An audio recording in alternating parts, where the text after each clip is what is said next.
V rožnatem oktobru, ki ga zaznamuje roza pentlja kot nek znak boja proti raku dojk, za osveščenost o tej bolezni in za ukrepanje, smo se tudi na Gorenjskem, na Zgornjem Gorenjskem odločili, da prvič pripravimo na Jesenicah nekaj dogodkov. In osrednji bo 15. oktobra, to je v soboto, ko bodo ob 11. uri zaplesali dijaki 1. C razreda Srednje šole Jesenice zdravstvene usmeritve Jeseniške gimnazije, dijakinje iz Jeseniške gimnazije in pa tudi nekaj bolnic, ki so se soočile z rakom in ga tudi uspešno premagale. 15. oktober je Evropski dan zdravih dojk in Evropa Dona želi prav z različnimi aktivnostmi prispevati k temu, da se zavemo, da lahko sami kaj storimo za svoje zdravje, zdravim načinom življenja, samopregledovanjem in če karkoli odkrijemo, takoj ukrepamo in gremo k zdravniku. Poleg tega osrednjega dogodka, ki se bo začel 10:10 v soboto, ob 11. uri pa bo Val 202 predvajal pesem Lep je dan in tedaj bojo zaplesali ne samo na Jesenicah, ampak tudi v nekaterih drugih krajih po Sloveniji.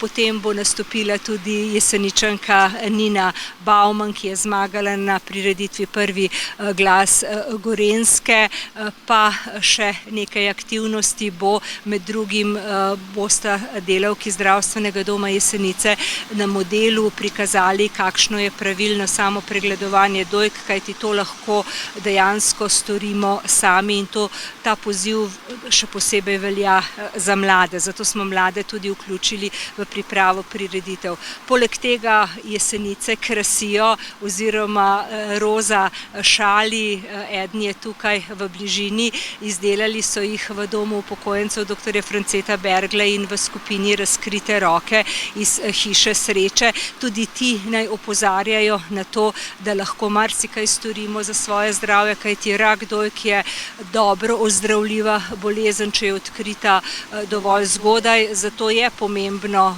da smo pozorni na svoje zdravje, da se samo pregledujemo in v primeru, da se karkoli opazimo, gremo zdravniku, kajti le 20% odkritih tumorjev je na primer malignega izvora, vse ostalo je benigno, ampak vsaka sprememba je potrebna tudi pregleda. In še ena aktivnost, vrtcem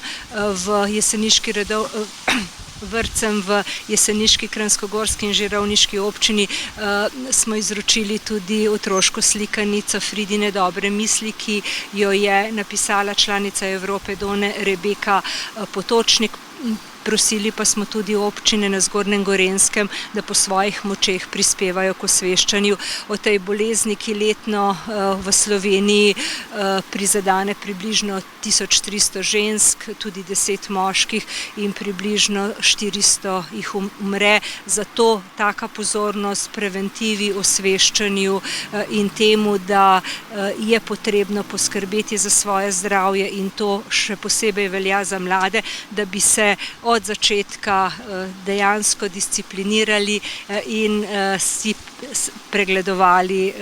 Zato je tudi posebna spletna aplikacija, ki si jo lahko naložijo na pametne telefone in vsak mesec opozarja na to, da si je treba vzeti 3 minute za pregled. Rina, lahko preko našega medija povabite 15. oktobra tukaj na Čufarjev trg čim več, v večjem številu vse tiste, ki bi radi še kaj novega izvedeli o tej kruti bolezni.